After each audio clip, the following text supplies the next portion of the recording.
That is James Mennie. He is over at the Montreal Gazette, and he is on the line. Jim, how we doing?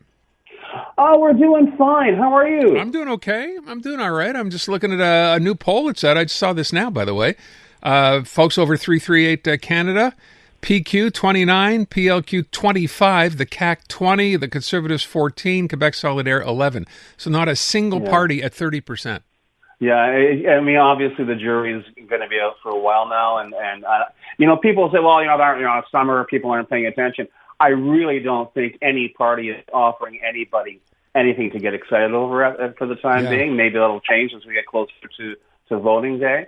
But I mean, but I'm telling you, I just got a really, really bad feeling as the closer we get to voting day that this particular campaign is going to get very, very ugly, especially when you have parties like the Coalition Avenir Québec, which has nothing to lose, which, as far as I'm concerned, is just burning down right now. I mean, it's beyond saving. But when we look at what's happening now with that nice Paul Saint-Pierre Plamondon and race to the bottom, I hope not, but that's where we seem to be headed. And I got to tell you, I was kind of, don't shock easy, but I was kind of gobsmacked today listening to Tristan Frechette on CJAD 800. And I got to tell you, the one question that I would have had asked to her is, what the hell are you doing here? The fact is, we're talking about a new tone with Anglos. And we heard that clip on the news as well. And this is the part that I listened to it this morning. I just did a double take because she goes, well, Anglos give a very, very, very important contribution to Quebec. We have two world-class universities. And I waited to see if she was going to add to that. I waited to see if she was going to say, and I realized that my government gutted the financing for those two world-class universities by jacking up tuition fees for foreign students. I realized my government pilloried these two universities as being threats to the quality of French language, higher education, French language education in Quebec. I realized as well that, this government actually said out loud, there are too many people going to McGill, and there are too many people going to Concordia, given the size of the Anglophone community in Quebec. I was really expecting her to do something to sort of address those matters of record, but apparently there wasn't. Apparently we're like really cool. Maybe we'll do research and make a gizmo or something. Who knows? But that's our very, very important role apparently in Quebec society. Yeah, that was my takeaway, Jim, obviously, as well, right? It's this idea that you want to single out McGill and Concordia as these wonderful institutions, Anglo institutions, and just completely ignore what you've done to them. Absolutely. And the fact is, I got the impression that Christine Frechette absolutely believes that the entire non-Francophone population of Quebec got hit in the head with a blackjack and has forgotten the past 8 years.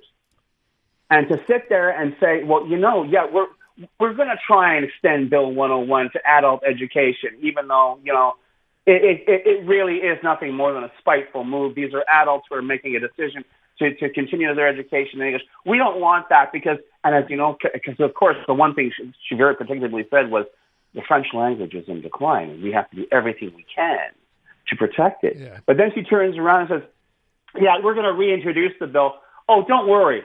This time we'll consult, which basically means this time. She didn't say they will. She said they would maybe consult. Yeah, maybe. I don't think she promised. Whatever the difference, because the fact of the matter is, it doesn't matter. Well, you'll be ignored anyway. This is going to go through. And the only silver lining in any of that interview, as far as I'm concerned, is that Christine Frechette, by October, will not be the premier of Quebec. Somebody else will. Better, worse, who knows? But it won't be her. And this idea that somehow somehow the last 8 years, was Bobby Ewing in the shower? No, we're not buying into that. Okay, it happened. We remember it. McGill and Concordia are still reeling from the petty, vindictive targeting of this petty, vindictive government. And if Madame Frechette thinks, oh, no, that's okay, I'll just a change of tone and everyone will forget. No.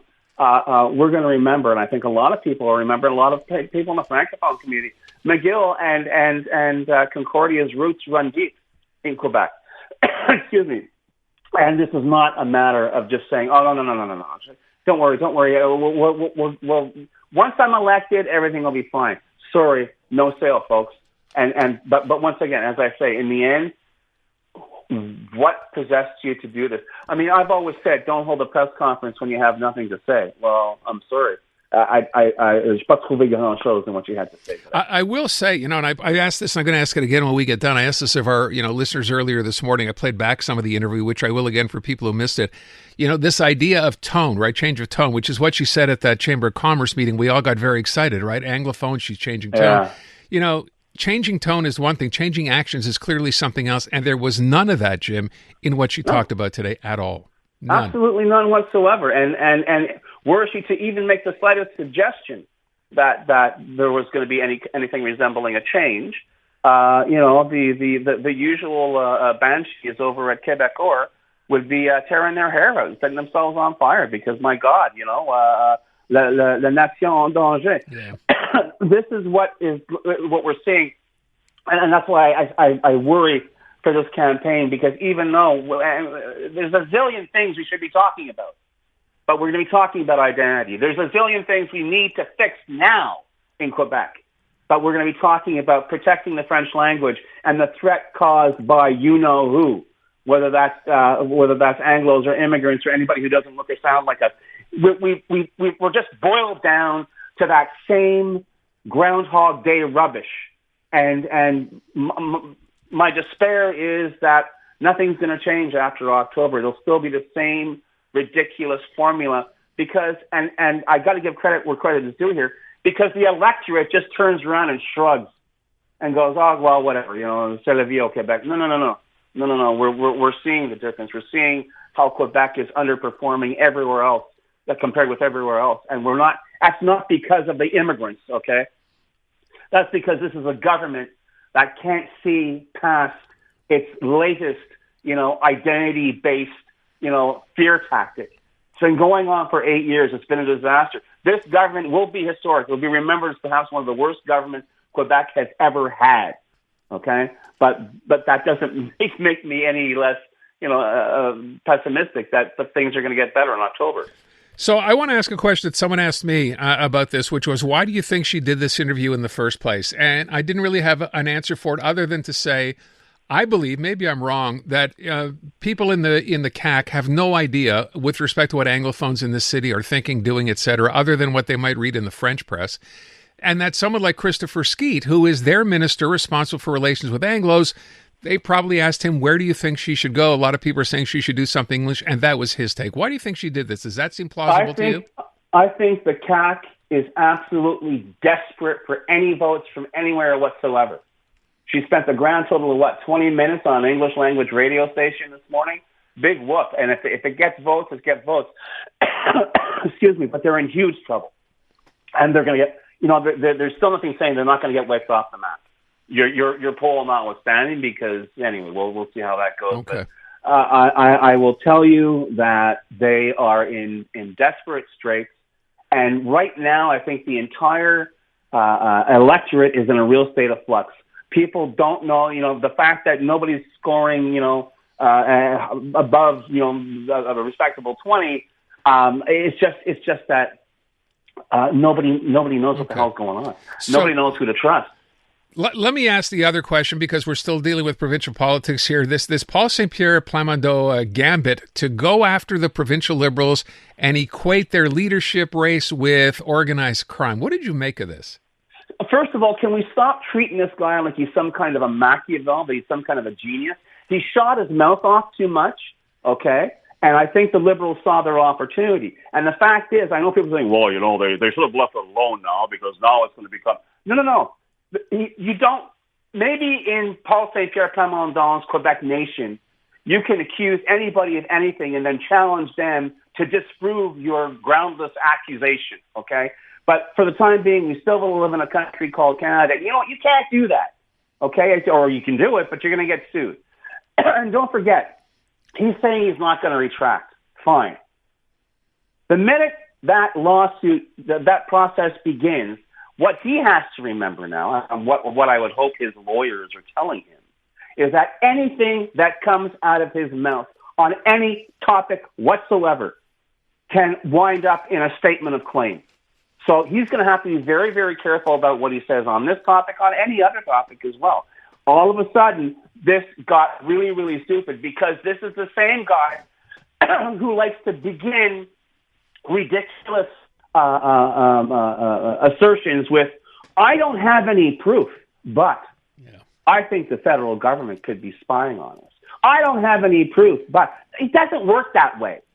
And for someone who's pretending that he wants to be the premier of Quebec to think that it does is a very, very dangerous sign. And I don't know if his handlers are aware of just how dangerous a game he's playing. I think voters may start to figure that out as time goes by. But this idea that, no, you should have left it alone, BS. If you don't act on this now, all of a sudden, you can say anything about anybody and say, well, no, you better, if you do something about it, you're just giving it legitimacy. That's not true. And I think that the Liberals did take the right step, and I'm looking forward to seeing how this plays out, because it's interesting to note as well that when it came back that they were going to file a lawsuit if he didn't retract. Do you notice how he said, well, I meant organized crime. I meant the traditional criminal code, a group of three people conspiring, blah, blah, blah, blah, blah. I didn't get that. No, buddy. That's not what people think of when they hear the words organized crime, okay?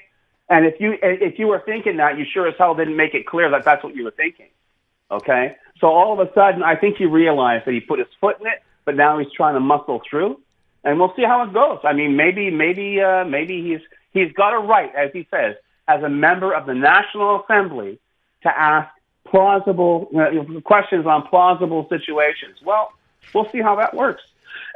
Okay. Well, asking a question and, basically in I don't know, it seems to me like he's intimating that, there is a tie-in between the Liberal Party and organized crime. That's kind of step over the line, but we'll have to wait and see. I think he has till Wednesday, right? The mise en demersal was served, gives him until Wednesday to basically apologize or do whatever, so we shall see. Jim, I hope you feel better. I thank you. I appreciate it. Good night. Take care.